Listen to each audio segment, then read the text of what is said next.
Study करना है वो कंटेंट है कि इसमें दो टाइप के हैं।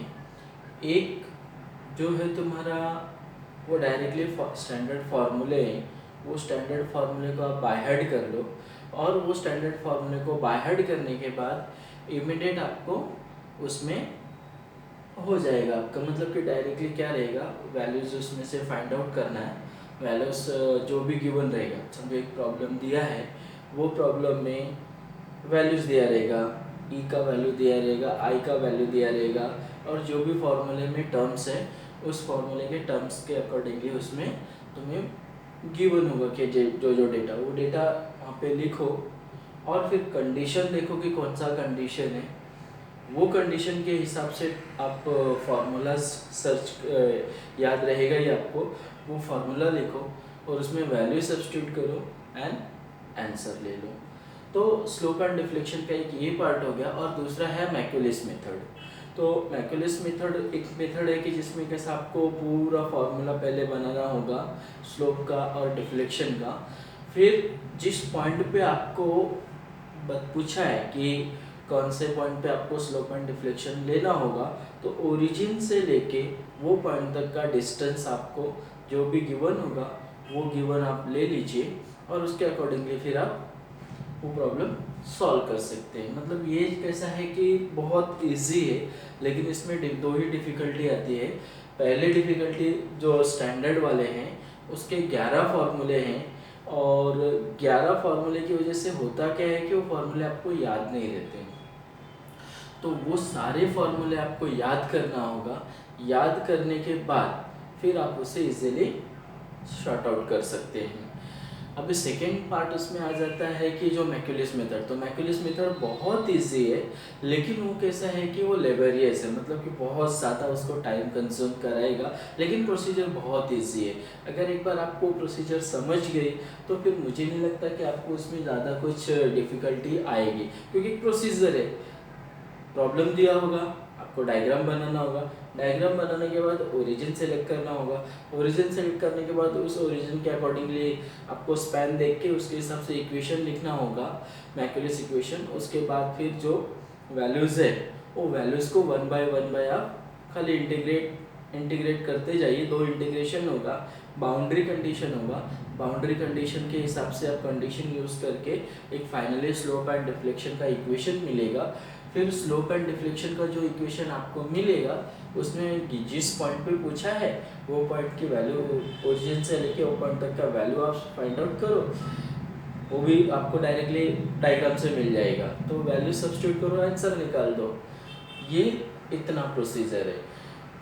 तो डिफ़िकल्टी मैंने आपको पहले कहा कि आपको फॉर्मूले, तो वो आपको बाय हार्ट करने ही होंगे, आपको याद रखने ही होंगे। एग्ज़ाम में आप किसी भी तरह से उसको याद करके जाइए।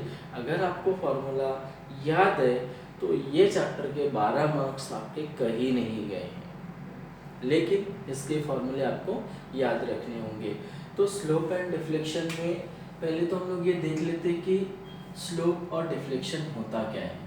स्लोप एंड डिफ्लेक्शन क्या होता है कि समझो अगर हमारा यहाँ पे एक सिंपली सपोर्टेड बीम है, सारे बीम का रहेगा उसमें आपको, लेकिन हम पहले कंसिडर करते हैं सिंपली सपोर्टेड बीम। ये ए और ये दूसरा एंड पॉइंट है बी, ये इसका रिएक्शन है, ए पॉइंट पे R A reaction, B point पे आर बी रिएक्शन।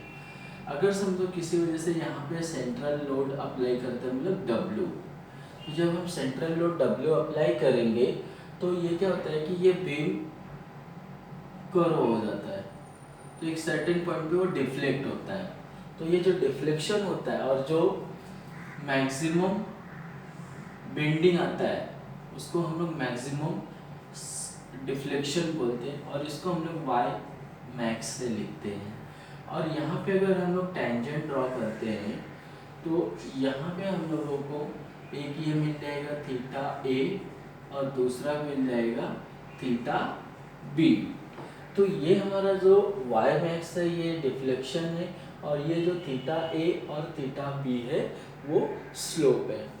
y का यूनिट जनरली जो रहता है y मैक्स या डिफ्लेक्शन का,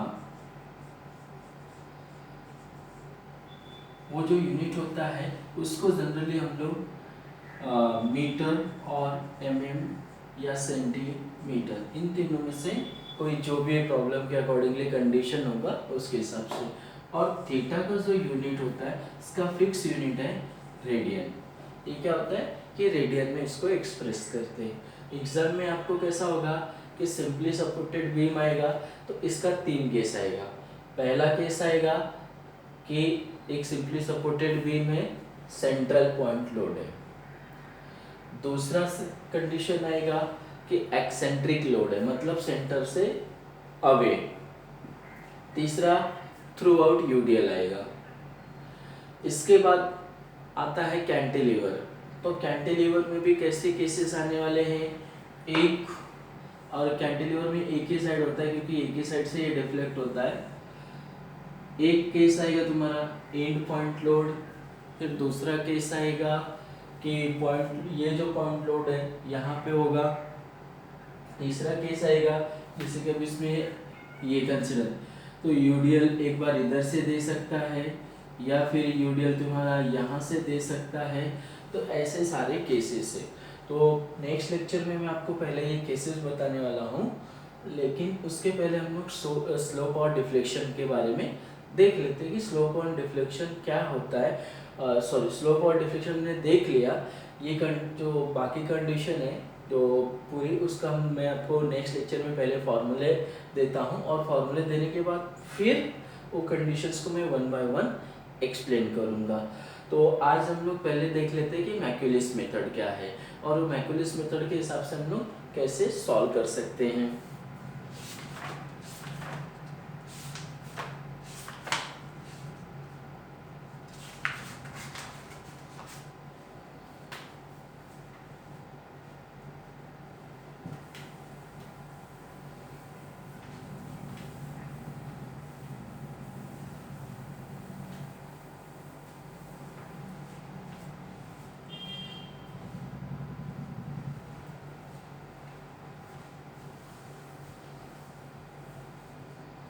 कंसिडर करते हैं हम लोग एक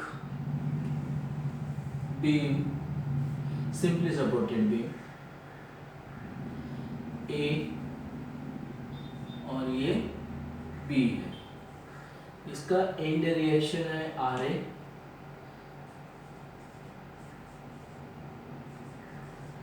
मैक्यूलिस मेथड। समझो यहाँ पे एक हमारा लोड है P1 P2, ये जो डिस्टेंस है L1 ये है फ्रॉम A, समझो इसको नेमिंग दे दो C और D। तो ये L1 होगा from A to C, L2 होगा C टू D और ये L3 है D से B तक। तो ये हमारा एक कंसिडर किया हमने जनरल बीम। अगर इसमें अगर हम देखते हैं तो कितने पार्ट्स में ये बीम डिवाइड है, A से C एक पार्ट हो गया, फिर C से D दूसरा पार्ट हो गया और D से B तीसरा पार्ट हो गया। ऐसे टोटल 3 पार्ट हो गए हैं। ये प्रॉब्लम से तुम्हें डायग्राम, मतलब डायग्राम तुम्हें प्रॉब्लम को रीड करके ऐसा एक डायग्राम बनाना होगा जो उसमें कंडीशन दिया होगा उस कंडीशन के हिसाब से। अब उसमें क्या होगा, तुम्हें फिर एक ओरिजिन सेलेक्ट करना होगा। ओरिजिन आप चाहे लेफ्ट से करो या चाहे राइट से करो। अगर आप लेफ्ट से ओरिजिन कंसिडर करते हैं तो आपको मोमेंट क्या करना होगा, क्लॉकवाइज मोमेंट को प्लस लेना होगा, एंटी क्लॉकवाइज मोमेंट को माइनस लेना होगा। अगर आप लेफ्ट में ओरिजिन कंसिडर करते हैं तब।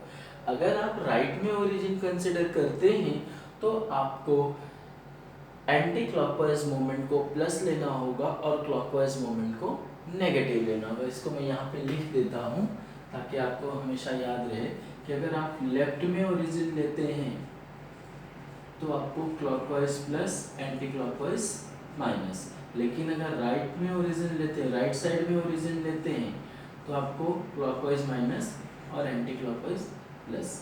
ये चीज़ें आपको ध्यान देनी है।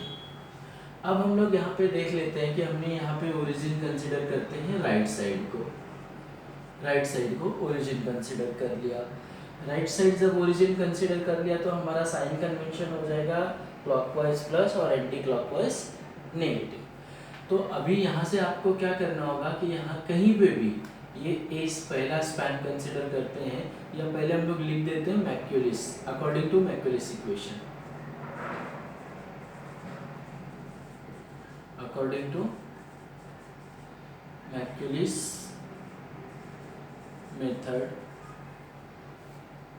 ई I D square Y upon D X square is equal to M, M मतलब मूवमेंट हो जाएगा। ये हमारा अकॉर्डिंग टू मैक्यूलिस इक्वेशन हो गया। अब हम क्या करते हैं, पहले स्पैन में ए से सी में यहाँ पे हम लोग एक डॉटेड लाइन बना देते हैं और ये डिस्टेंस को हम लोग x एज्यूम कर लेते हैं। क्या एज्यूम कर लेते हैं? x। तो क्या करते हैं हम लोग, इस पॉइंट पे मूवमेंट लेते हैं, बाकी पीछे का स्पैन हमें उनको कंसिडर नहीं करना है, सिर्फ हमको ये जो डॉटेड लाइन बनाई है वहाँ तक ही कंसिडर करना है और इस पॉइंट पे मोमेंट लेके ये साइड का पार्ट देखना है, मतलब लेफ्ट साइड का पार्ट देखना है। तो ये क्या हो जाएगा हमारा आर ए इंटू एक्स हो जाएगा। ये मॉड नहीं है, जस्ट हमने डिफरेंशिएशन या स्पैन दिखाने के लिए, तो ये ए सी का हो गया। अब हमें क्या करना है, ये जो डॉटेड लाइन है इसको आप अभी रफ कर दीजिए और इसको नेक्स्ट पेन हमारा सी डी है तो इसको सी डी ले लीजिए और ये एक्सटेंड कर दीजिए एक्स को यहाँ तक। अगर ये टोटल डिस्टेंस x है और ये डिस्टेंस L1 है तो हमारा ये डिस्टेंस क्या हो जाएगा, x माइनस L1। क्या हो जाएगा, x माइनस L1। अब अगेन हम लोग यहाँ पे मोमेंट लेते हैं और सिर्फ ये P1 कंसिडर करना है, ये आगे का नहीं कंसिडर करना है क्योंकि एक बार इसको यूज कर लिया है। तो ये क्या हो जाएगा, एंटी क्लॉकवाइज, इसलिए ये हो जाएगा P1 into x minus L1 और ये हो जाएगा आपका CD के लिए। फिर से हमें क्या करना है, चाबी चाहिए तो आप इसको रफ भी कर सकते हैं, कोई प्रॉब्लम नहीं है। अगेन अब इस लाइन को रफ करिए और ये डॉटेड लाइन को यहाँ पे शिफ्ट कर दीजिए। ये डिस्टेंस अब हमारा क्या हो जाएगा, टोटल x में से, ये जो टोटल x अभी आपने एज्यूम किया है उसमें से पीछे के जो सारे स्पैन है dB को छोड़ के वो सारे डिस्टेंस, स्पैन होता है डिस्टेंस, ये डिस्टेंस को x में से माइनस कर दीजिए। तो ये क्या हो जाएगा हमारा x minus L1 plus L2 हो गया हमारा। तो अगेन वापस हम मोमेंट यहाँ पे लेंगे, ये साइड हमको बाकी दो स्पैन AC और CD नहीं कंसिडर करना, सिर्फ अभी P2 कंसिडर करेंगे। तो P2 into x minus L1 plus L2, ये हो गया हमारा dB का। अब अगर आप देखते हैं तो यहाँ पे 3 स्पैन है और 3 कंपार्टमेंट, मतलब 3 इक्वेशन आपको इसमें मिला हुआ है, 3 टर्म्स मिले हुए हैं। तो E I D square Y upon D X square ये हमको मिल गया, ये हमारा एक जनरल इक्वेशन बन गया। अब इसमें मैंने पहले ही आपको बताया था मैक्यूलिस मेथड में कि इसमें इंटीग्रेशन यूज़ करना होता है। इंटीग्रेशन मतलब आपको नॉर्मली यूज़ करना होगा। तो ये देखिए कैसे करेंगे, फर्स्ट इंटीग्रेट, इसको पहला इंटीग्रेशन देते हैं, फर्स्ट इंटीग्रेशन।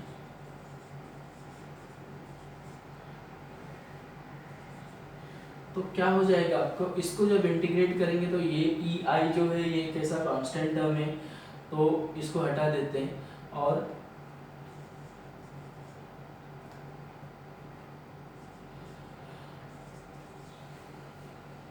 तो ये क्या हो जाएगा, E I D Y by D X is equal to, ये हो जाएगा हमारा R A X square, X का integration X square upon 2 plus C1। यहाँ पे ही सिर्फ हम कांस्टेंट अप्लाई करेंगे, बाकी कहीं पे भी आपको कांस्टेंट अप्लाई नहीं करना है। P1 x minus L1 square upon to, ये पूरे टर्म का इंटीग्रेशन किया, minus P two into x minus L one plus L to square upon to, ये हमारा फर्स्ट इंटीग्रेशन हो गया। तो आप एक बार इधर देख लीजिए, फिर हम लोग इसको रफ करके आगे की प्रोसीजर करते हैं।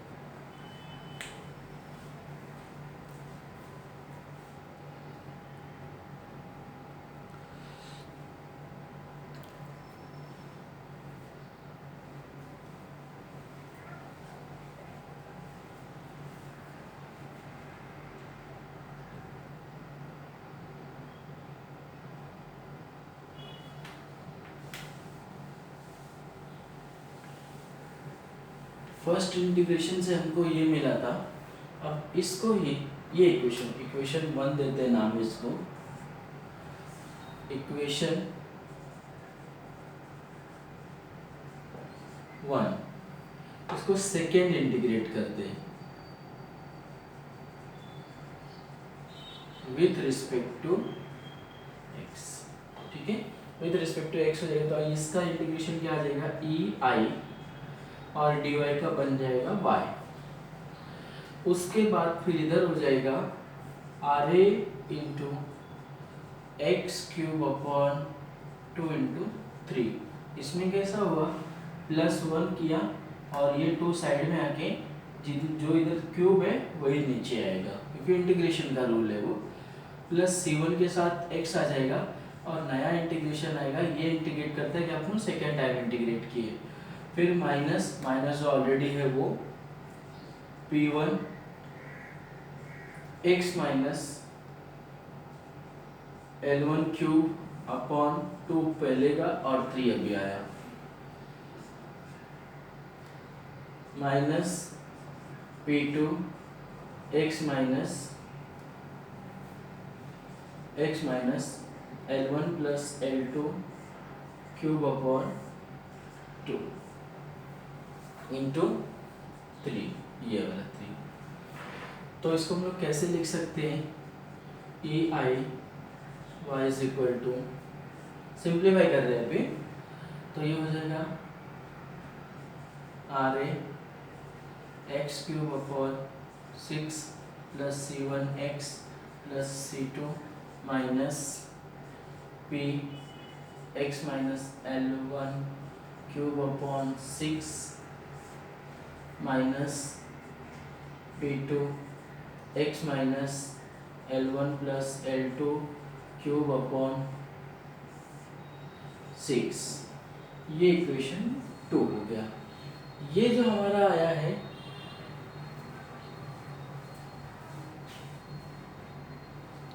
ये जो हमारा टू इक्वेशन वन और टू आया है ना, ये आपका स्लोप और डिफ्लेक्शन का इक्वेशन है। लेकिन इसे अभी और सिंप्लीफाई करना है, इसमें हमको C1 और C2 की वैल्यू फाइंड आउट करनी होती है। तो आप इक्वेशन वन और इक्वेशन टू को अगर नोट डाउन कर लेंगे तो आपको और आगे इजी होगा, क्योंकि हमें जगह कम पड़ रहा है, इसे रफ करना होगा। तो आप एक बार देख लीजिए, ये इक्वेशन वन और ये इक्वेशन टू। तो ये इक्वेशन वन और टू देखने के बाद अभी हमें क्या करना है, C1 और C2। जैसे हमने डिस्कस किया था कि आपको मैक्यूलस मेथड में पहले इक्वेशन बनाना है, फिर इक्वेशन बनाने के बाद उसे इंटीग्रेट करना है, इंटीग्रेट करने के बाद उसे फिर बाउंड्री कंडीशन अप्लाई करना है। देखिए कि सभी का टाइप के बीम के लिए अलग अलग बाउंड्री कंडीशन है। इसके लिए फिक्स है बाउंड्री कंडीशन, हर टाइप का सिंपली सपोर्टेड बीम जब आएगा तो आपको वही बाउंड्री कंडीशन यूज़ करना होगा। और जब दूसरा बाउंड्री, जैसे कि अगर कैंटिलीवर आता है तो उसका भी अपना स्टैंडर्ड बाउंड्री कंडीशन है। मतलब आपको ये कन्फ्यूज़न नहीं है कि प्रॉब्लम दर प्रॉब्लम आपका बाउंड्री कंडीशन बदलेगा। Boundary condition simply supported beam के लिए फिक्स है और कैंटिलीवर बीम के लिए फिक्स है। तो यहाँ पे अब हम लोग बाउंड्री कंडीशन अप्लाई करते हैं। तो इसके लिए हम ये जो पहला इक्वेशन लिखा है उसको रफ करेंगे जगह कम इसलिए। तो हमने इक्वेशन वन क्या लिखा था, E I D Y by D X is equal to R A X square upon two plus C one minus P1 x minus L1 cube upon square upon 2 minus P2 x minus L1 plus L2 square upon 2। ये equation 1 था हमारा। तो ये भी क्या करते हैं, using boundary condition for simply supported beam.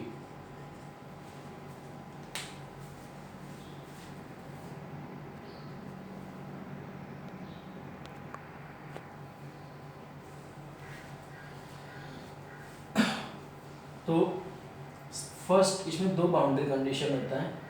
First boundary condition,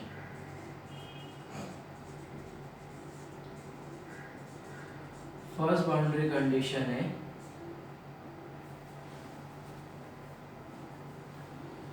y is equal to 0 and x is equal to 0। जब ये होगा ना तो use equation 1 only up to bracket 1। मतलब जब आप पहली बाउंड्री कंडीशन यूज करेंगे ये वाला, तो आपको ये साइड और सिर्फ C1 इसको ही यूज करना है, दूसरा आपको यूज नहीं इक्वेशन सॉरी आपको इक्वेशन 2 यूज करना है। इक्वेशन 2 यूज करने के बाद इक्वेशन 2 में सिर्फ ये वाला और ये पार्ट यूज करना है। क्यों, उसका रीजन देखिए, क्योंकि हमने यहाँ पे y कंसिडर किया है, y इज इक्वल टू 0 और x इज इक्वल टू 0। तो y किस में आता है, तो y जो कंप्लीट y d के साथ नहीं, जो कंप्लीट y आता है वो इक्वेशन 2 में आता है।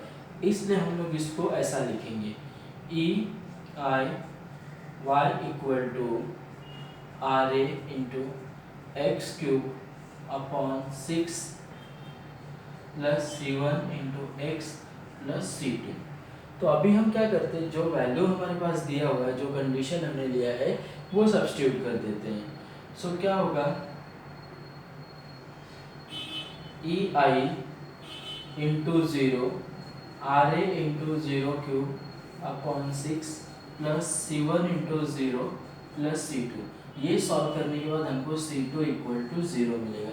और आप ये याद रख लीजिए कि सभी सिंपली सपोर्टेड बीम में आपको C2 हमेशा 0 मिलेगा। ठीक है, आप एक बार अपने जो नोटबुक रखे रहेंगे आपके पास, तो इसको नोट डाउन कर लीजिए ताकि हम ऊपर अप साइड का रफ कर सके। तो यहाँ पे हमें C2 इक्वल टू 0 मिल गया। अब हम लोग दूसरी बाउंड्री कंडीशन यूज करेंगे।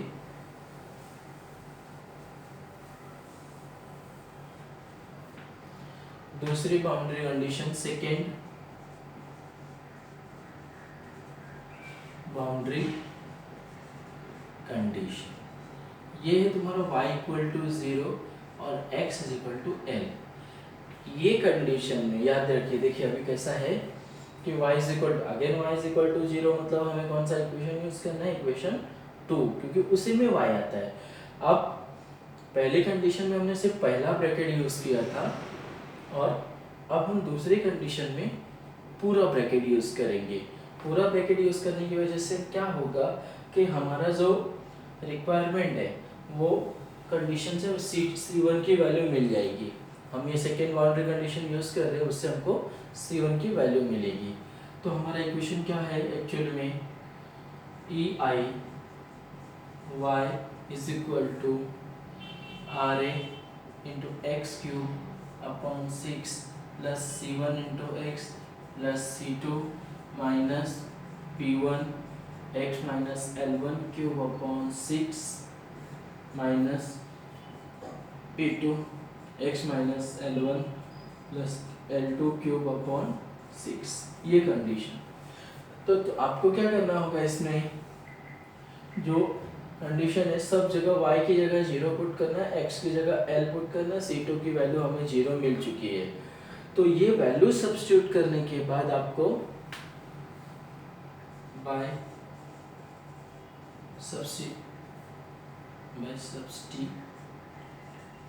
substituting y is equal to 0 and x is equal to l मतलब ये टोटल स्पैन, l मतलब ये क्या हो जाएगा, ये जो टोटल स्पैन है बीम का वो ये सब्स्टिट्यूट करेंगे तो क्या हो जाएगा हमारा, एक यहाँ पे C1 मिलेगा,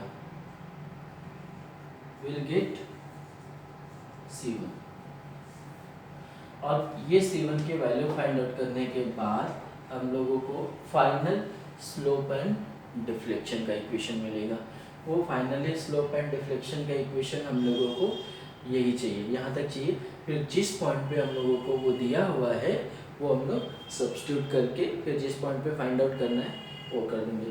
तो in short slope and deflection मतलब जो मैकेनिस्ट मेथड है उसमें क्या क्या करना है, तो हम इसको समराइज करते हैं कि उसकी प्रोसीजर क्या है। First draw figure as per given data in problem. Second find end reaction of beam RA and RB. Third, write Maclaurin's equation. Fourth, integrate with respect to x. First integrate, here we can write the first integrate, फिर second integrate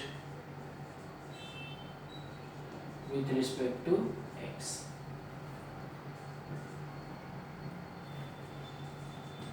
By using boundary condition, first C2 and second C1 will obtain 7. Use C1 and C2 in slope and deflection equation. So these steps are involved, मतलब ये सारे steps इसमें involve है। तो आपको ये सारे steps को याद रखना है और इसके अकॉर्डिंगली ही जाना है। तो अभी हम लोग जो एक प्रॉब्लम से इसको समझने की कोशिश करते हैं कि ये जो सारे स्टेप्स हमने देखा उसे कैसे कर सकते हैं।